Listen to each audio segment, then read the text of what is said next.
কেমন আছো সবাই? আশা করি সবাই সুস্থ ও ভালো আছো। হ্যাঁ, তোমরা ঠিকই দেখেছো। ক্যালকুলেটরের সাহায্যে ত্রিকোণমিতির সকল কোণের মান আমরা আজকে নির্ণয় করব মাত্র 5 সেকেন্ডে। যদিও বা কথাটি শুনতে তোমাদের কাছে একটু অড লাগতে পারে, তারপরেও কথাটি একদম সত্যি। কিছুক্ষণের মধ্যেই তোমরা বুঝতে পারবে কিভাবে 5 সেকেন্ডের মধ্যে তোমরা ত্রিকোণমিতির যে কোনো কোণের মান নির্ণয় করে ফেলতে পারো।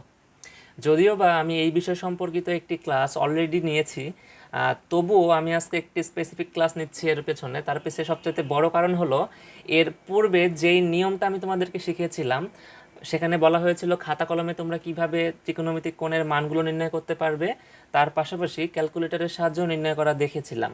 তো ওই দুইটা নিয়মের থেকে আজকে যে নিয়মটা আমি তোমাদেরকে শেখাবো, এই নিয়মটা অনেক ইজি। যা তুমি যদি জানো, তাহলে খুব সহজেই তুমি যে কোনো ত্রিকোণমিতিক কোণের মান যে কোনো সময় নির্ণয় করতে করে ফেলতে পারবে। তো লক্ষ্য করে দেখো, তোমরা টেন 30 ডিগ্রির মান কত, সাইন 90 ডিগ্রির মান কত, এ সকল বিষয় নিয়ে অনেক প্রবলেম ফেস করো। তো আজকে মূলত সেই প্রবলেমগুলোর সলিউশন দেওয়ার জন্যই আজকের এই ক্লাসটি। তাহলে চলো দেরি না করে ক্লাসের মূল অংশে যাওয়া যাক।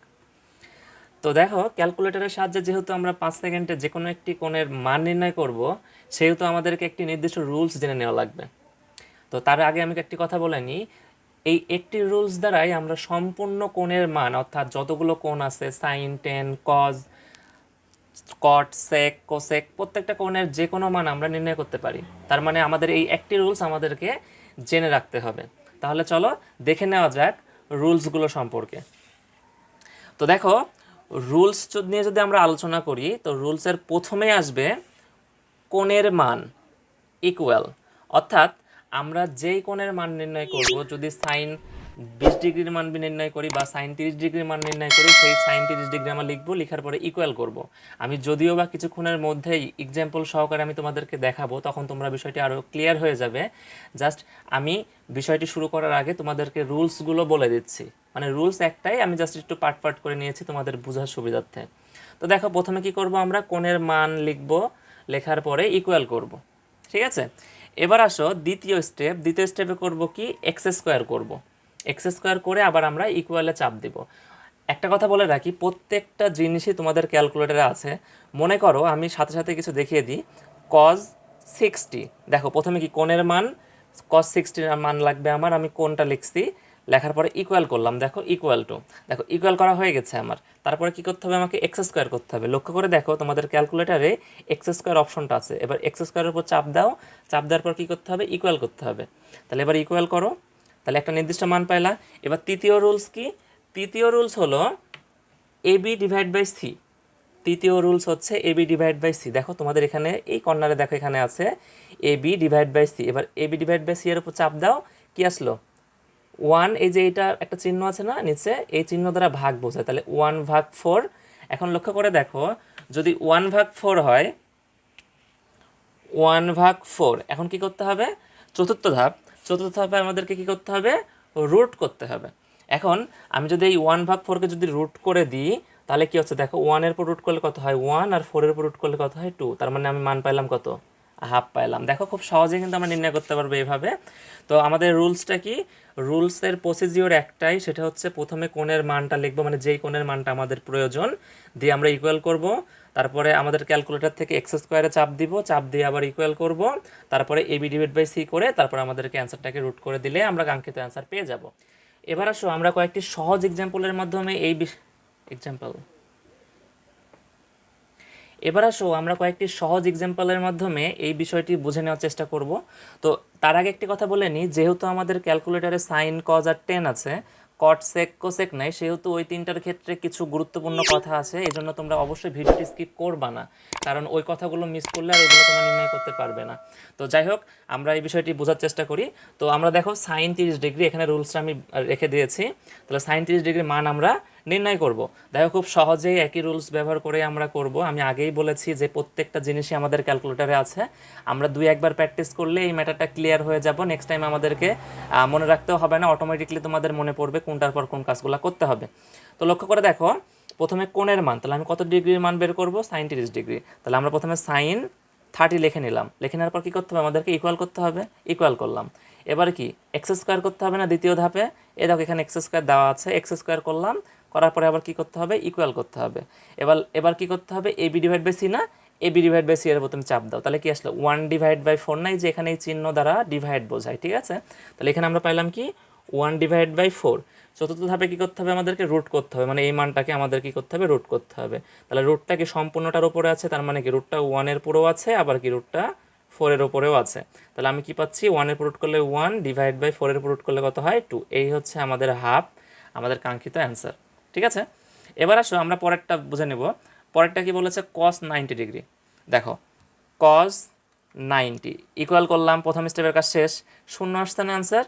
তাহলে দেখো যেহেতু আমাদের অ্যান্সার শূন্য চলে আসছে, সেহেতু আমাদের কি কোনো আর ক্যালকুলেশন করতে হবে, কারণ শূন্যকে আমি যাই করি না কেন শূন্যই থাকবে। তেমনিভাবে যদি আমাদের অ্যান্সার অসংজ্ঞায়িত আসতো, তাহলে অসংজ্ঞায়িত আমাকে কিছু করা লাগতো না, কারণ কি আমি যাই করি না কেন ওটা অসংজ্ঞায়িত অবস্থাতেই থাকবে। তাহলে আমার cos 90 ডিগ্রির মান কত, শূন্য। আমাকে আলাদাভাবে কিন্তু খাটনি করা লাগলো না। দেখো কিছু কিছু মানের ক্ষেত্রে যেগুলো অনুপাত আকারে থাকবে, অর্থাৎ 1/, এত আকার, এক কথায় তোমার ভগ্নাংশ আকারে থাকবে, সেই জিনিসগুলোর ক্ষেত্রে তোমাকে রুলসটা অ্যাপ্লাই করতে হবে, বাকিগুলো তুমি অটোমেটিকলি নির্ণয় করে ফেলতে পারো। যাই হোক, এবার হচ্ছে tan 30 ডিগ্রি। তাহলে একই নিয়ম, tan 30 ইকুয়াল করো, একটা মান আসছে, এবার কি করতে হবে, এক্স স্কোয়ার করতে হবে না, এ দেখো স্কোয়ার, এক্স স্কোয়ার করলাম, করার পরে কী করতে হবে, ইকুয়াল করতে হবে। তাহলে ইকুয়াল করলাম, করার পরে কী করতে হবে আমাদেরকে, AB divide by C. AB divide by C কত আসলো, 1/3 আসলো না, তাহলে এটার মান কত আসলো, 1/3। চতুর্থ ধাপে কী করতে হবে আমাদেরকে, রুট করতে হবে। তাহলে আমরা রুট করে দিলাম, তাহলে কি হচ্ছে 1-এর উপরও রুট আছে, আবার কি 3-এর উপরও রুট আছে। তাহলে 1-এর উপর রুট করলে কি হয়, 1ই থাকে, আর √3 তো √3 থাকলো, তার মানে কি আমাদের tan 30 ডিগ্রির মান হচ্ছে 1/√3। দেখো খুব সহজে কিন্তু এভাবে নির্ণয় করতে পারি। এবার আসো কট সেক আর কোসেক নিয়ে, যেটা আমি ভিডিওর মাঝখানে বলেছিলাম, মানে অর্থাৎ আমি এই এক্সাম্পলটা বর্ণনা করার আগেই বলেছিলাম যে তোমরা অবশ্যই সেক, কোসেক আর কট বিষয়টি জেনে নিবা, কারণ এখানে একটু আমাদেরকে ব্রেন খাটাইতে হবে, অন্য কিছুই না, কঠিন কিছুও না, জাস্ট কি আমরা উল্টিয়ে দিব। কেন, আমরা কি জানি, দেখো লক্ষ্য করলে আমরা জানি কি কট ইকুয়াল টু কি জানি 1/10, সেক ইকুয়াল টু কি জানি 1/cos, R cosec equal to কি জানি 1/sin। এটা আমরা ত্রিকোণমিতির 9.1-এ যখন আমরা শিখিয়েছিলাম যে কিভাবে মুখস্থ ছাড়া তোমরা সূত্রগুলো নির্ণয় করবা, তো সেখানে আমি বলেছিলাম। তো যারা ওই ভিডিওটি মিস করে গেছো তারা অবশ্যই এই ভিডিওর ডিসক্রিপশন বক্সে দেওয়া লিঙ্ক থেকে ক্লাসটি করে আসবে।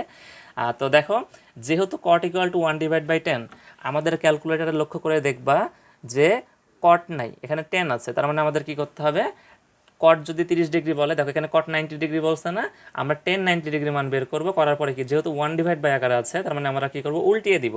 কারণ কি জানি আমরা, কটের বিপরীত হচ্ছে tan, আর টেনের বিপরীত হচ্ছে কট, তার মানে টেনের যে মানটা পাবো ওটাকে যদি আমি উল্টিয়ে দিই, তাহলে আমি কটের মান পেয়ে যাব। তাহলে কট 90 ডিগ্রি মান বের করতে বলেছে, আমরা tan 90 ডিগ্রি মান বের করব, করার পরে এটা আমরা উল্টিয়ে দিলে আমরা কি পেয়ে যাব, কট 90 ডিগ্রির মান পেয়ে যাব। আশা করি তোমরা বিষয়টি বুঝতে পেরেছো। তাহলে দেখো আমরা কাজটি করার চেষ্টা করি, 2-1বার প্র্যাকটিস করলে তোমরা ক্লিয়ার হয়ে যাবে।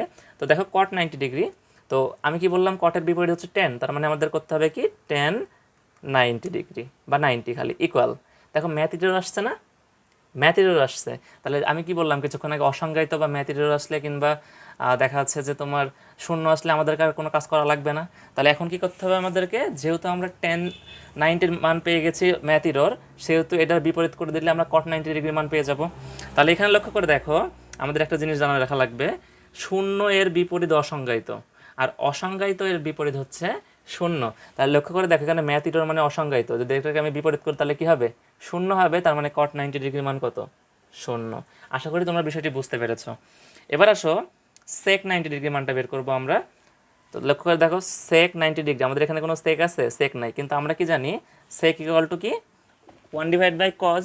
তাহলে আমরা এটা বলতে পারি কি, sec ইকুয়াল টু যেহেতু 1/cos, সেহেতু আমরা যদি cos 90 ডিগ্রির মান বের করে নিই, তাহলে আমরা sec 90 ডিগ্রির মান পাবো কিভাবে, cos 90 ডিগ্রির মানটাকে আমরা যদি উল্টিয়ে দিই, তাহলে আমরা ওটা sec 90 ডিগ্রির মান পেয়ে যাব।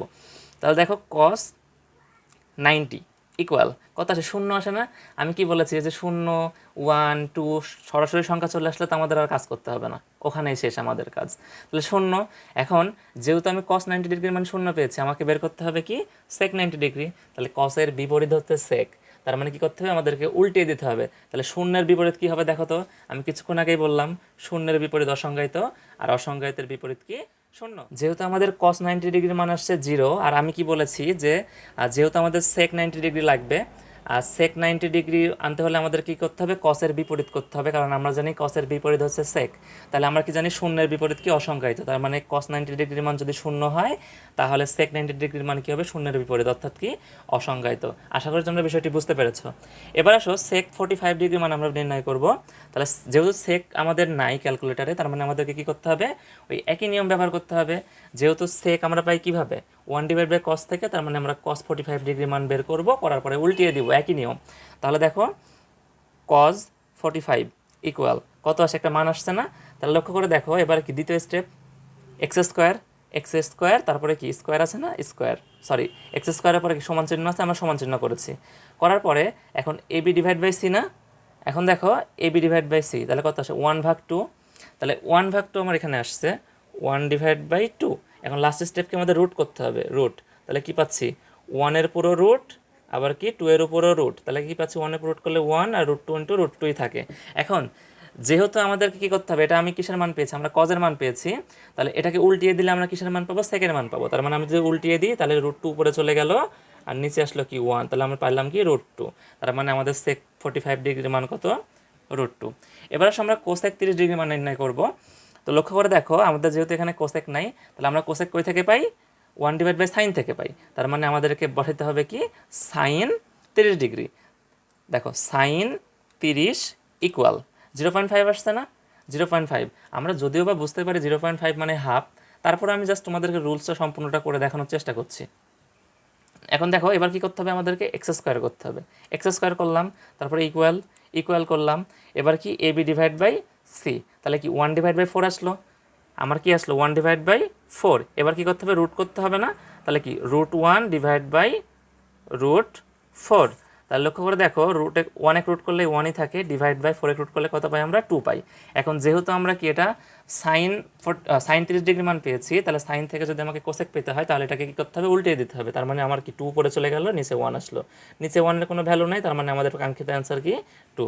দেখো এইভাবে খুব সহজে তোমরা জাস্ট একটা রুলসের সাহায্যে ত্রিকোণমিতির যে কোনো কোণের মান যে কোনো সময় মুখস্থ ছাড়াই তোমরা নির্ণয় করতে পারো। কারণ ত্রিকোণমিতির মানগুলো মনে রাখা যে কোনো স্টুডেন্টের কাছে অনেক কঠিন একটি বিষয়। তো আশা করি এই ভিডিওটি তোমাদের অনেক উপকারে আসবে। তাহলে আজকে এই পর্যন্তই, দেখা হবে পরবর্তী ক্লাসে। ততক্ষণ সুস্থ থেকো, ভালো থেকো, ইজি ক্লাসরুম ভিডিওর সাথে থেকো। আল্লাহ হাফেজ।